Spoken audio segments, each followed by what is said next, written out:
biomechanics flow for this session. So we're just looking at releasing commonly facilitated muscles, so that means that they're working too hard. That doesn't always mean that they are strong, so they can be overworking but still be weak, weirdly, but that is true.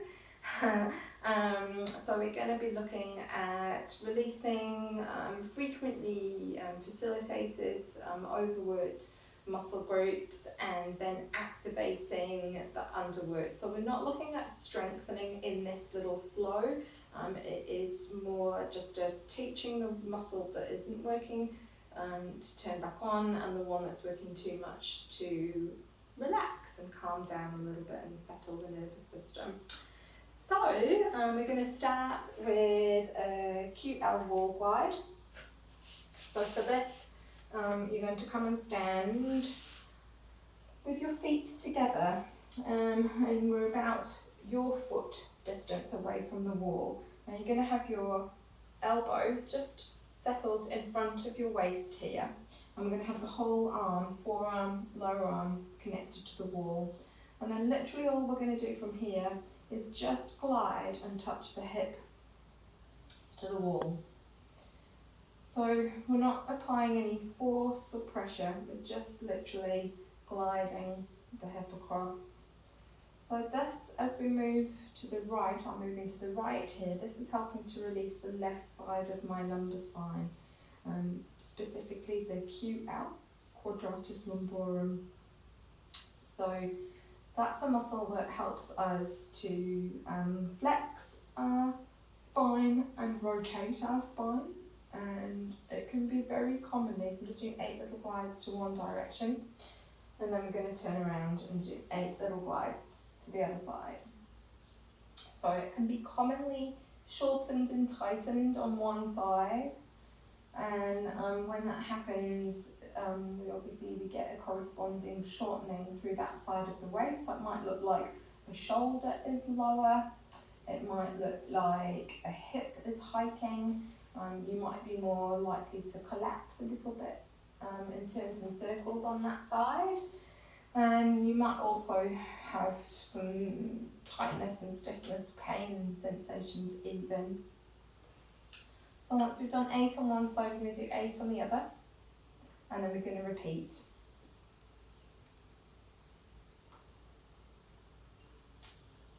So this is a really effective, very simple but very effective lower spine release. So you could do this before you get on, and you'll find that you're just able to absorb more evenly through both sides of your body.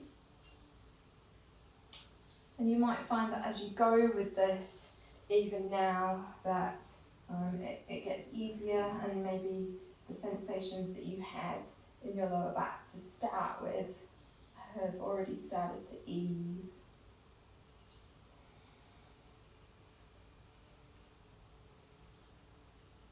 So once you've done 8, both sides twice, and then we're going to come down to the mat. So we've released the lower back, so now we're just going to do a couple of little activation exercises to begin with. So we're going to start with pelvic tilt. So coming down onto the mat, and just settle where you feel comfortable. You might need a little pillow, neck support. So we're really just thinking about the neck nice and long, collarbones wide. Just imagine that your body is, as you breathe in, your body's warming up, and then as you exhale, it's melting into the mat. Okay, we're going to do pelvic tilts. So we're just going to literally press the pubic bone up to the ceiling, flattening the mat, the back into the mat, and then rolling the pubic bone forwards, and the lower back arching away from the mat. So just going between the two there. So I don't want you to go into so much extension here that you feel any pain sensations. So just working within your range, And we'll do about 10 of these. So just noticing again which one feels easier, where the tension is. Is there any tension?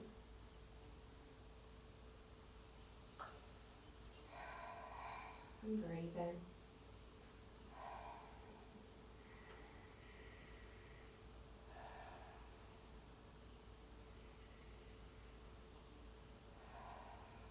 Last one. Okay, we're bringing the feet together now and the legs together. We're really going to squeeze the knees together. Imagine that there's a little ball between the tops of your thighs and your knees. And you can take the arms a little bit wider. We're going to keep the shoulder blades glued to the mat. And then we're just going to allow the legs to move as one. So you can see just the side of my foot is now on the mat, and then my feet are off the mat. I'm keeping the legs pressed together so the pelvis is staying stacked. We're just moving through the lower back here, so we're just mobilising the spine. And we'll go to the other side.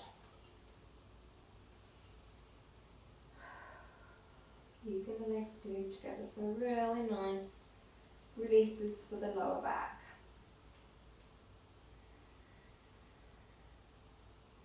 Keeping the shoulders attached to the mat. And again, you might have different sensations left and right. Just check in with your body and notice at what point do you feel any tightness? Do you feel any tightness? Does it feel different side to side? And back to centre. Okay, so this one, we are going to take our hands behind our knee here, and we're going to push our knee up into the hand to bring the upper body off the mat. So I don't get terribly far because I've got a huge amount of flexion through my thoracic spine. So the abs will be working, but we're really using the leg as a bit of a lever.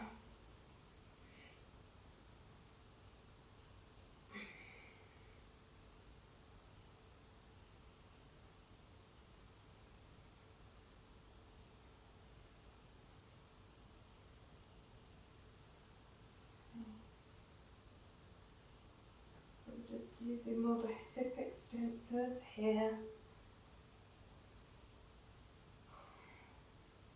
To bring ourselves off the mat. So we've released the lower back.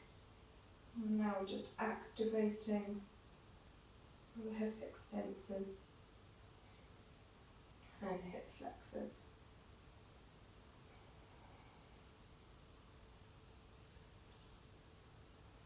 One more there. And then place the foot down, and we'll go the other side. So we're pressing the knee in to the hand to bring us up off the mat. You might have different sensations again, left, right.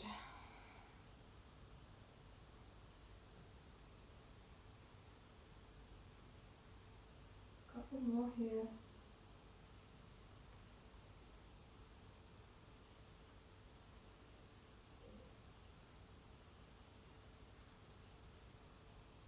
Okay, and place the foot back on the mat. Okay, for this one, I'm going to use a ball. You can get a cushion if you don't have a little ball.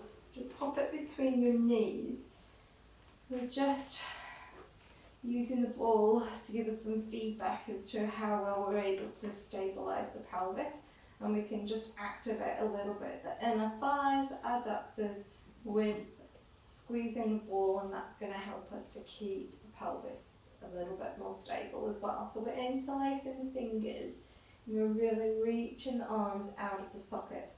You keep your nose in line with the centre of your hands here. And we're just going to start to rock. I'm just mobilising the spine here. So I'm really thinking about keeping my pelvis steady, so I'm squeezing the ball a little bit here. And then we can alternate the height of the arms. Try and keep the head down on the mat. You can take the arms more in front of you. Maybe take the arms a little bit behind, overhead, and then directly above you. And just mobilising the spine in rotation. And particularly mobilising the mid-back.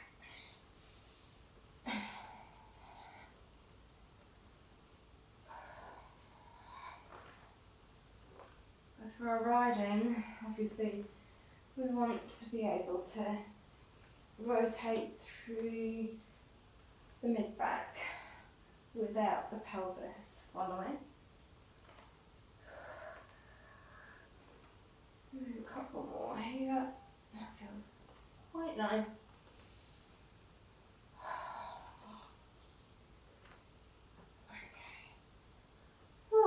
And relax your arms. So that is your spinal mobility flow. Okay, so we're coming up to sitting, and now we're going to do Pec Release, and we're going to activate the mid-back. So you're just going to place your fingertips on the ball and socket joint, and then you're going to actually roll the shoulder in. So we're trying to create the movement that we actually want to stop, but we're bringing that pec into a slightly shortened position, and then just applying 20% of our effort. And this is going to help just to teach the pec, which tends to get pec minor, which tends to get quite short and tight. We're teaching it how to relax. So when it gets short and tight, if you're a rider that struggles with round shoulders, then this is going to really help you.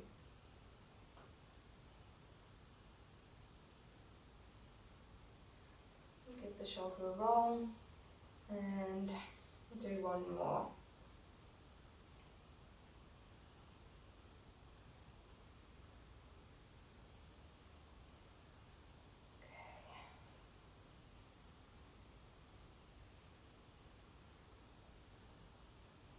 I'm probably going a bit too quickly, but anyway, I'll give that a roll. So 20 seconds we're aiming for, and then we'll do the other side.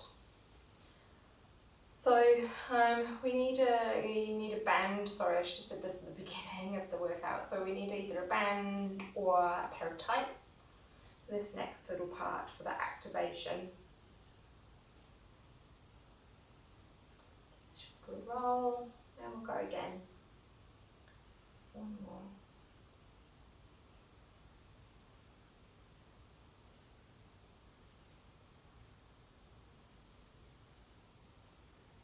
So by just releasing the muscles that may have gone into some kind of low-grade spasm to protect the joints, just by doing these, we're improving the joint strength ratios.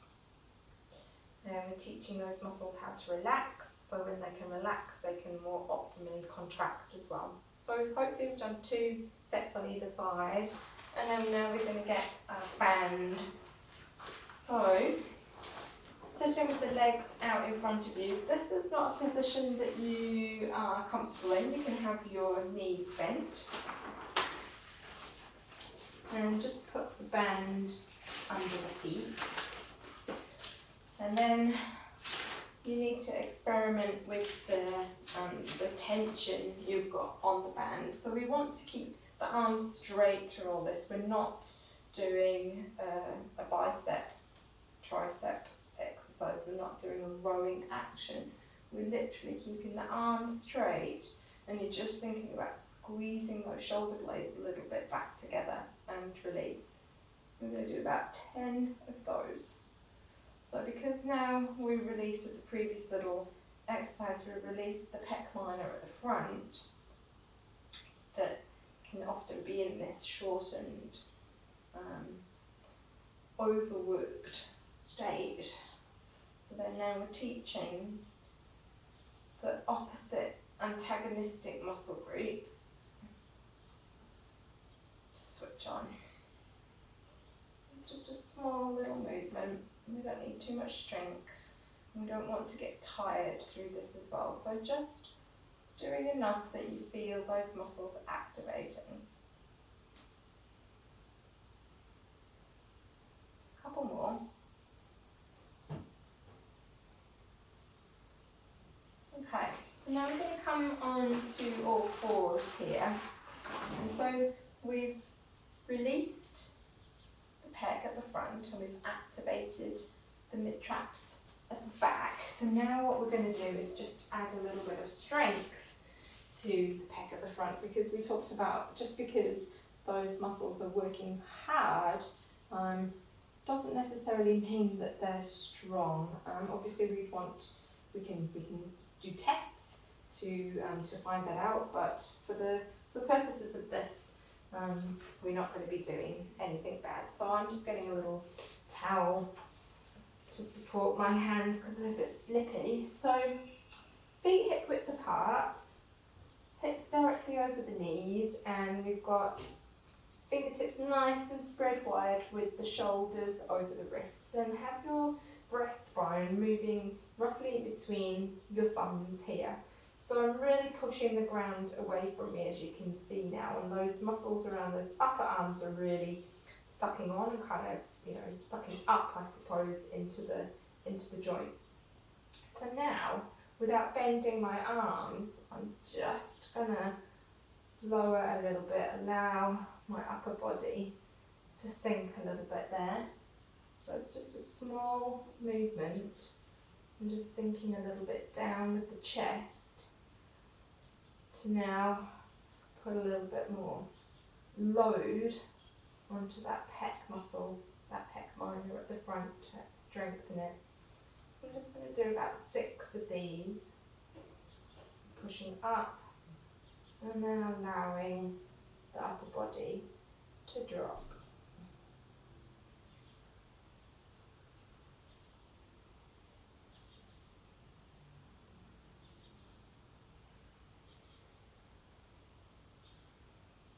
Couple more. So these are just, they're very small movements, but just enough to activate. Okay. And so that is our pec minor flow. So now we're going to work on our hip flexors. So the front of the hip. So first of all, we're going to release, and then we're going to activate the antagonist. So come and take a lie on your back, and we're going to fold one leg into tabletop, and then we're pushing the knee into the hand, and we're finding our 20% effort for about 20 seconds.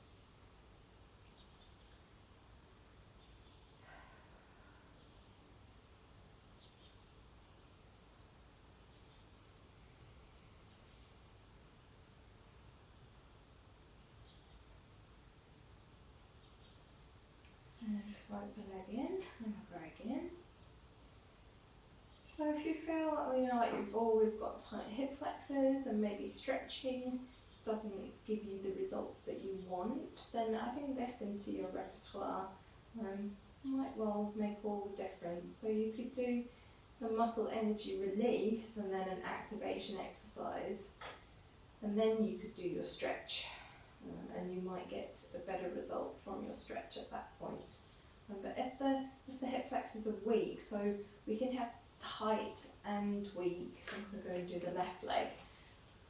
So just because, I think we said this at the beginning, just because something feels tight doesn't mean that it's strong. So it can be tight but weak and still in a lengthened position. So then if we are stretching to try and get some kind of relief from any kind of pain or tension we might feel there, you can get the idea that if it is weak and we stretch it, then we're going to make it weaker, and we're going to, perhaps compound our, the pain or discomfort that we're feeling there. make that even more of a problem for us. So if that's you and you find like you're stretching and you're not getting the desired effect, then try swapping your stretching for a muscle energy technique and see what results you get. I'd love to hear.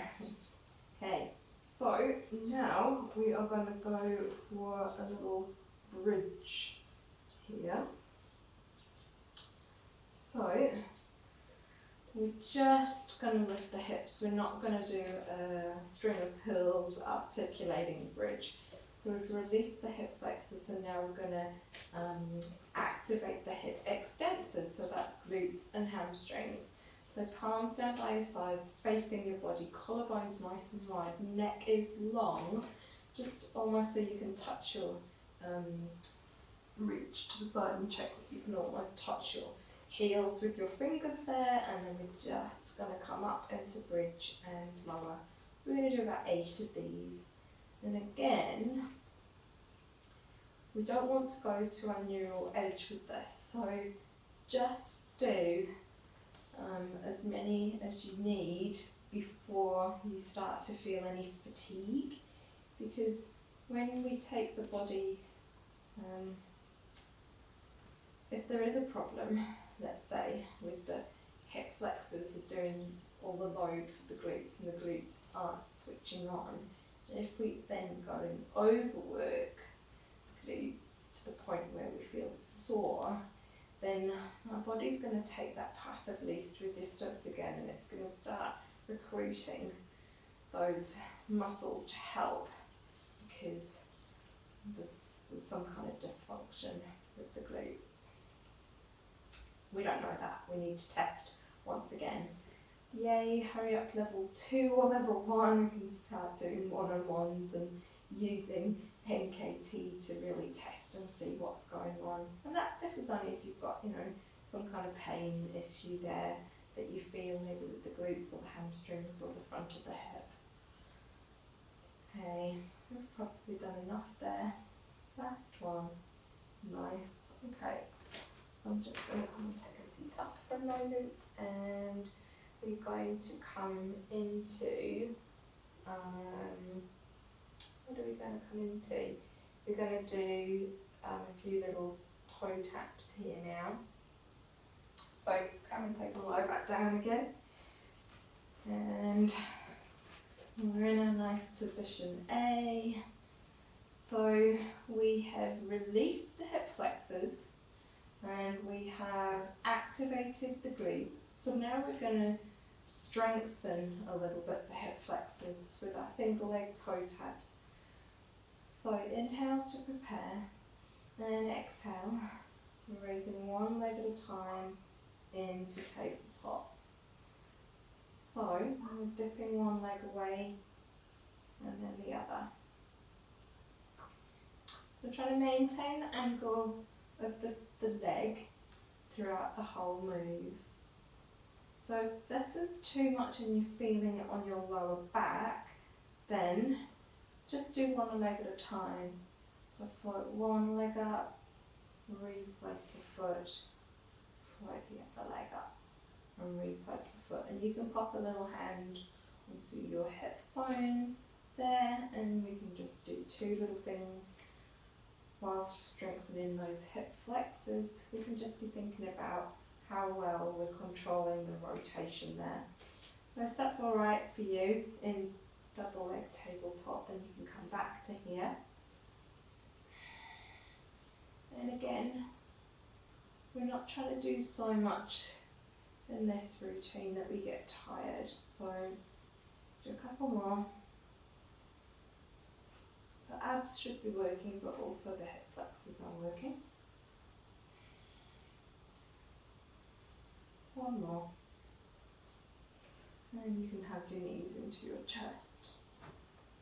Okay, so we have worked on our hips. We've released the hips, we've activated the extensors, and then we've strengthened the hip flexors. So now we're going to look at the hip rotators. So you can actually do a little test, if you like, to see the differences in your lateral rotators. So if you sit on a chair, I'm going to sit on my ball because I don't have a chair handy, and a little bit trickier to do on the ball actually, this not ideal testing scenario, but we're just going to rest the ankle on the knee and make sure that the ankle bone is just to the outside of your supporting thigh there, and then sitting on your stool. Don't do this sitting on a ball, so it's really not the best to be doing this on an unstable surface. We want to see approximately where the knee falls to. So as you can see, because I'm on an unstable thing, it's a bit more challenging to really do this as an accurate test, but we're just saying where the knee gets to in relation to the floor. And then we're going to look at the other side. So if I was on a stable surface, it would be a much more scientific experiment, but fairly even. Maybe this side feels a little bit higher, but as I say, not such a good seat to be using. But that will let you know if there's one knee higher than the other, then that's letting us know that there's some restrictions there with the lateral rotators of the hip, and so you can see how that's going to really create some differences in your seat. One side of your hip is going to be more rotated than the other, so it could be pulling you into a little bit of a twist pattern with the pelvis, and then we could, if we haven't got that ability to isolate and separate them, the whole body is going with that. It's going to affect the position of your knee in the saddle, how your thigh sits, your foot position and angle as well. So working on this next exercise, if you found a difference when you just did that little test, is going to be really helpful. So we're going to start by releasing the external rotators, and then we're going to do a little activation exercise. Okay, so we're coming back onto your mat. So this is called 4 signs. So we're back in that test position now, and you can do this sitting as well, but it's quite nice to do it lying down. So we're just going to try and bring the knee towards the opposite shoulder, and you're just going to apply your hand there. So we're coming into internal rotation, and the hand is stopping that action, and we're going to hold that for 20 seconds with 20% of our push. So I'm not trying to push my knee away, I'm trying to push my knee in to my hand, but my hand is kind of stopping. Yeah, 20 seconds. Now I'm done, 20 seconds. We'll pop the foot down and we'll repeat. And ideally, so if you found that you had a difference in the little test, then I really encourage you to do this release as many times a day as you can get in, really. 4 times a day is ideal. If you can do even more, brilliant. If you can only get 2 a day, doesn't matter, still will feel the benefits. You can do this while you're sitting at your desk, you can do this while you're watching telly, do it in bed before you get up, or in bed before you go to sleep at night. That's fairly straightforward exercise to fit in, but will really help. Okay, so on that side, and I'm going to do the other side. So it's the knee coming in and my hand is stopping, so I'm trying to push the knee more into my hand with 20% of my efforts, but my hand is stopping the knee from coming any further in. It's not my hand trying to push the knee out, yeah? And we'll hold that for 20 seconds and release. We'll go again.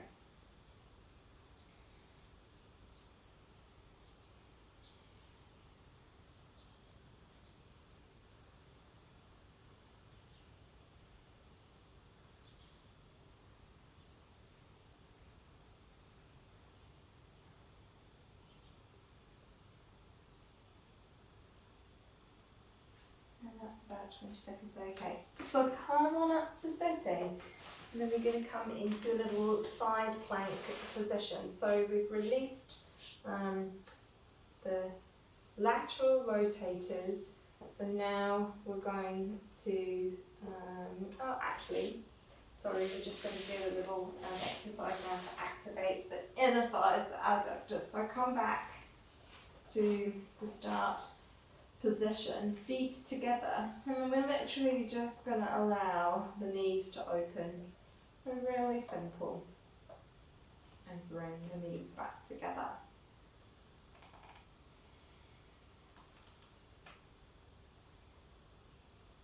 So we've released the lateral rotators, the AB ductors. So now we're just going to activate the adductors, the inner thigh. So super simple. Let's do about 10 of these.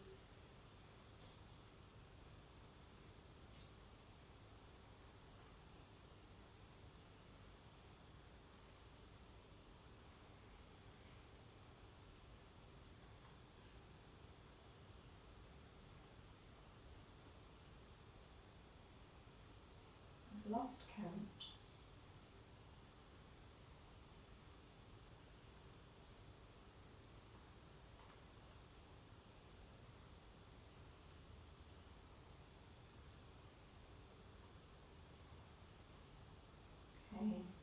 Last one. Alright, so this time we are coming on to sideline. So now we're going to activate the lateral rotators. So we're going to do a little side plank, semi-side plank prep. So shoulder over your elbow, forearm on the mat. Hips are stacked, heels together, feet together. And you can pop your supporting, your spare hand just on your hip here. And then all we're going to do is literally just lift and lower the hips. And we're going to do 10 of these. So a little lift and lower. 4, 5, 6, 7, 8. So we're working the underside, side closest to the mat. 1 more. Okay, and then shimmy yourself around. Oh, something just clicked. And we will activate the other side. So, here we go. Make sure you're not sinking down with your shoulder as well. Stay nice and strong into the shoulders. So you might only need to do a couple of these to activate. Remember, we're not aiming to really put strength here, we're just switching the muscles on that we just released. I'm going for 10.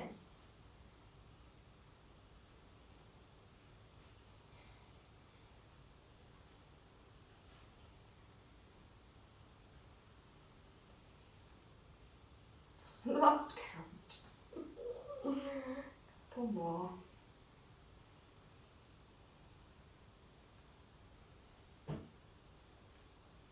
Okay, and that is it. So we have addressed rounded shoulders, which is going to have an impact on how well you can stabilise your brain contact and the experience that your horse is going to have from your hand to the bit. So we've looked at that.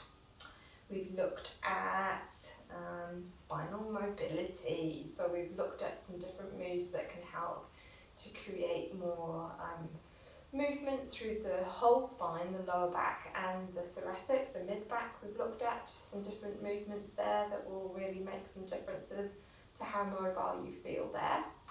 And then we've looked at the hip flexors to hip extensors, so we released and then activated there, and that's going to really make a difference to your front back alignment in the saddle, how well you can stabilise through your pelvis, front and back, but also that whole, opening through the front of the hip and getting the power from the glute max that we want to be able to really stabilise and use our back line of our body. So we've looked at that, and then lastly we looked at the lateral rotators, so the muscles on the side of the pelvis that can often be sleepy, or one side's working more than the other, or maybe the inner thighs are working harder to compensate, and maybe they get a bit grippy, and then you start to float in the saddle. So we really want this part, the outside, glute med, glute minimus in particular, to be working effectively, because that's going to really help to provide a good, stable, balanced pelvic position and provide a support for the opposite leg to be pushing into. So we released, and then we activated the adductors, and then we strengthened slightly the lateral rotators. So really, really basic flow, but it's something that you can do as often as you like, particularly if you feel like you've got issues in those areas. You might want to do that every day. It's a really nice idea to do those flows before you ride or before you exercise, or incorporate them into a routine, as you will see that I do in most of the classes. We do some I move freely flow work in there as well. So these are really, really going to help to help your muscles working more optimally, and the chain of muscles working more optimally, and for you to get better joint strength ratios as well. So enjoy those, and I promise you, if you do them regularly, you really will feel more mobile. So enjoy and let me know what you think.